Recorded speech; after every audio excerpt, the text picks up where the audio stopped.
से अपना काम करना। अधिकारियों को बुला लो जो जिम्मेदार अधिकारी हैं।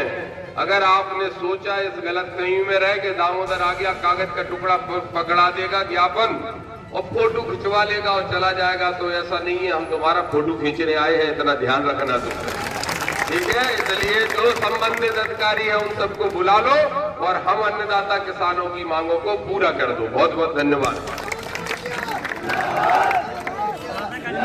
जो नेता रह गए हैं, ये सरपंच साहब को भी बुलवाएंगे आज, अपन बुलवाएंगे आज इनको। तो अशोक भाई तो बोल चुके हैं क्या? अभी नहीं ना।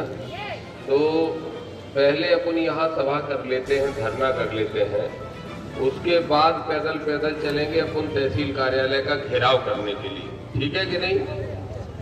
और हमारी मांगे मन जाती हैं तो ठीक है, और नहीं मन जाती हैं तो तहसील का ताला जड़ देंगे। तैयार हो? तैयार हो?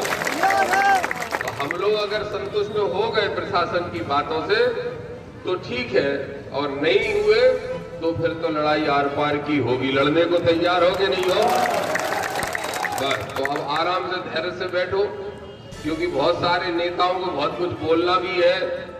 आजकल कुछ नेता ऐसे भी हैं जो दतिया में गूंगा हो गए तो यहाँ बोल के तसल्ली कर लेते हैं। तो क्यों नरेंद्र, अपन यही बात कर रहे थे रास्ते में, तो दतिया में नहीं बोलते तो यहाँ बोल लेते हैं। हालांकि हमें कोई दिक्कत नहीं, हम तो यहाँ भी बोलते हैं, भांडर में भी बोलते हैं और दतिया में भी डंके की चोट पे बोलते हैं, अपन को कोई परवाह नहीं है। तो कलेक्टर सत्ताधारी पार्टी के कहने पर दबाव में करते हैं काम। हम किसानों के साथ बराबर आंदोलन चलेगा, दामोदर सिंह यादव। कलेक्टर प्रधानमंत्री नरेंद्र मोदी, मुख्यमंत्री शिवराज सिंह चौहान, गृह मंत्री नरोत्तम मिश्रा के कहने पर उनके दबाव में कार्य करते हैं। सरकार ने कह दिया कि किसानों को उल्लू बनाओ, कोई मुआवजा नहीं देना है। किसान भूल जाता है पर हम किसानों को भूलने नहीं देंगे। हम किसान को बराबर याद दिलाते रहेंगे और सभी के सामने एसडीएम अनुराग मेघवाल ने हमारी सभी मांगे स्वीकार की हैं और 7 दिन का समय भी दिया है। यदि 7 दिन में हमारी मांगे पूरी नहीं होती हैं, किसानों को मुआवजा नहीं मिलता है, तो अब हम आंदोलन सेवड़ा तहसील में करेंगे और सुबह से ही ताला लगाकर करेंगे। यह बात प्रदेश कांग्रेस उपाध्यक्ष एवं सेवड़ा क्षेत्र के जाने माने किसान नेता दामोदर सिंह यादव ने तहसील कार्यालय पहुंचकर एसडीएम को राज्यपाल के नाम ज्ञापन सौंपते हुए कहा।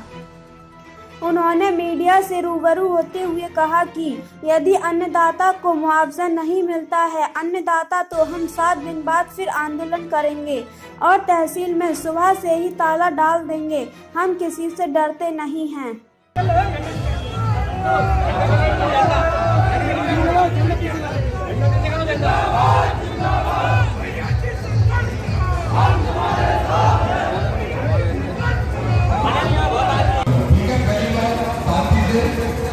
और अगर पहली बार नहीं मानी तो दूसरी बार जो है दूसरे काम करें, ठीक है। हम हजारों की संख्या में कौन लोग लेगा और ये पुलिस वाले भी बेचारे अपने बीच के लोग हैं, ये काहे को रोकेंगे? ये भी वही रोटी खाते हैं जो लोग पैदा करते और आए। कलेक्टर दतिया किसानों से संबंधित समस्याओं के संबंध में महोदय उपरोक्त विषय में आग्रह है कि दतिया जिले के सेवड़ा विधानसभा क्षेत्र में विगत दिनों हुई अतिवृष्टि से अधिकांश किसानों की फसलों को भारी क्षति हुई है। इस विषय में कांग्रेस पार्टी जिला दतिया द्वारा जिला प्रशासन से मुआवजे की मांग की गई थी, लेकिन प्रशासन का निराशाजनक रवैया देख आज दिनांक 25 अक्टूबर 2021 को नगर सेवड़ा में 100 गाँवों से हजारों की संख्या में एकत्रित हुए हैं और कांग्रेस पार्टी ने आंदोलन कर दतिया कलेक्टर के माध्यम से आपको ज्ञापन प्रेषित किया है, तो हम राज्यपाल को भेज रहे हैं। हुआ यह है कि कई ऐसे गांव में जो उस समय हवा चली, उस हवा के कारण जो रोड से फटा हुआ है, जैसे ये रोड अपना और इस साइड में मंडेर से लगे हुए क्षेत्र में कई खेतों में नुकसान है, हमने देखा है। और उस नुकसान का जो भी आरबीसी 6-4 के अंतर्गत पात्रता बनती है उसमें अधिकतम 30,000 तक है। रोवर चालू करेंगे तो उसमें लघु कृषक, उसमें अलग अलग टाइप की फसलों के आधार पर पात्रता है। उस पात्रता के अनुसार अगले 3 दिन में सबको सहायता राशि प्रोवाइड की जाएगी। ये जनता के बीच में बात करते हैं। और एक एक विषय पे आप जवाब दे दोगे तभी तो जनता संतुष्ट होगी ना, और आपकी रिस्पॉन्सिबिलिटी भी है।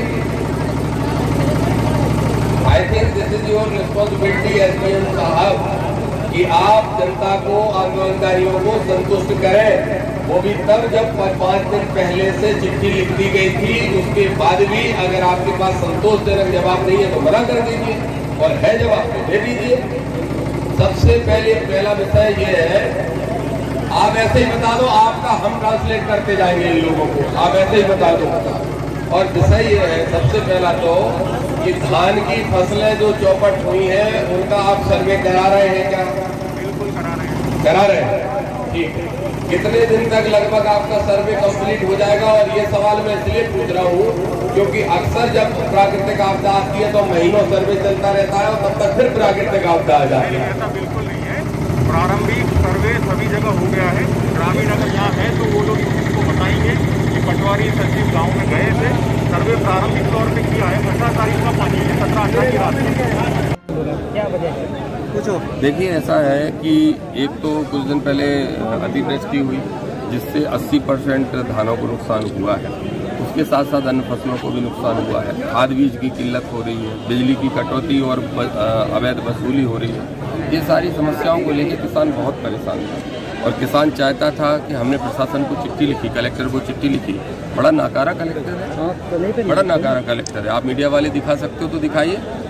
कलेक्टर को इतनी तमीज़ नहीं है कि कलेक्टर बोलता है कि किसानों को इस बारिश से फ़ायदा हुआ है, नुकसान तो कुछ हुआ नहीं है। ऐसे कलेक्टरों को कौन लेके आता है? मैं तो ये कहूँगा चीफ सेक्रेटरी को चिट्ठी लिख के कि इसको कभी कलेक्टर ही नहीं बनाना कहीं पूरे मध्य प्रदेश के अंदर किसी जिले में। तो जब ऐसे अधिकारी जवाब देते हैं तो फिर निश्चित रूप से किसान में आक्रोश बढ़ा। किसानों ने चाहा, हज़ारों की संख्या में एकत्रित हुए हम सब कांग्रेसियों के आह्वान पे, और हमने आंदोलन किया। आप लोगों ने देखा कि आपके सामने ही एसडीएम ने और प्रशासन के लोगों ने सारी मांगें स्वीकार की हैं और एक टाइम लिमिट भी तय की है कि 7 दिन के अंदर हम मुआवजा बांट देंगे। तो अगर 7 दिन के अंदर मुआवजा बांट देंगे तो उनका स्वागत है, सम्मान है, और नहीं बांट देंगे तो मैंने घोषणा करी थी कि अगला आंदोलन बस स्टैंड पे नहीं होगा, इसी तहसील कैंपस में होगा 10,000 किसानों को लेके, और वो भी ताला सुबह से ही बंद कर देंगे, फिर यही आंदोलन चलाएंगे। जी सर, क्या क्या मांगे थी बताएंगे सर? हमारी मांग थी कि एक तो हमें धान की फसल 80% नुकसान हुआ है वो मुआवजा दिया जाए। खाद का जो बंटने की जो प्रक्रिया थी वो उससे संतुष्ट नहीं थे किसान। 1 काउंटर लग रहा था, उसकी जगह 4 काउंटर लगाए जाए, तो उन्होंने लगा दी, घोषणा कर दी कल से 4 काउंटर लगेंगे। इसके साथ साथ बिजली की जो वसूली हो रही है बिलों की, किसानों के पास आज पैसा नहीं है और नहीं मिल रहा है तो काट दे रहे हैं, उसकी भी हमारी मांग थी। इस प्रकार की और भी अनेक मांगें थी। जो कि पुल नहीं बने हैं, 3 महीने बारिश के हो गए, अभी सेवड़ा का पुल नहीं बना, रतनगढ़ का पुल नहीं बना, लाज का पुल नहीं बना, मदनपुरा का एक रपटा का मामला था, ये सारी मांगें हमारी। कलेक्टर साहब का जो स्टेटमेंट आया था, जो वायरल हो रहा था सोशल मीडिया पे, तो क्या ये पार्टी के दबाव में है, सत्ताधारी पार्टी के, या उनका कई बार क्या होता है कि कुछ लोग का 4 किताबें पढ़ के IAS तो बन जाते हैं, लेकिन उन्हें सामाजिक और पृष्ठभूमि का कुछ ज्ञान होता नहीं, ज़मीनी हकीकत का। तो मुझे लगता है या तो कलेक्टर को कुछ ज्ञान नहीं है, या फिर बात यह है कि जैसा आदरणीय मोदी जी कहते हैं, जैसा आदरणीय शिवराज जी कहते हैं, जैसा नरोत्तम मिश्रा जी कहते हैं, वैसा कलेक्टर करते हैं। और उनने कह दिया कि पैसा वैसा किसानों को कुछ नहीं देना, उल्लू बनाओ, किसान भूल जाता है। 3 महीने बाद किसान सब भूल जाएगा कि हमें मुआवजा मिला था कि नहीं मिला था, लेकिन हम भूलने नहीं देंगे, हम बराबर याद दिलाते रहेंगे। आपके आंदोलन से दतिया में मैं इस बात को स्वीकार करता हूँ आप मीडिया के सामने कि दतिया में नरोत्तम मिश्रा चिंता कर लेते हैं कि किसान वहाँ का ज़्यादा परेशान ना हो और उनको मुआवजा मिल जाए। तो दतिया के लोग, क्योंकि नरोत्तम मिश्रा जी को दतिया से चुनाव लड़ना है, तो वो दतिया में तो दिला देते हैं, लेकिन सेवड़ा और भांडेर को छोड़ देते हैं। तो इसलिए हम सेवड़ा, इंदरगढ़, भांडेर सब जगह आंदोलन कर रहे हैं। लेकिन अगर दतिया का किसान परेशान होगा तो दतिया में भी आंदोलन करेंगे। हम किसी से डरने वाले और झुकने वाले लोग नहीं हैं, हम लड़ने वाले लोग।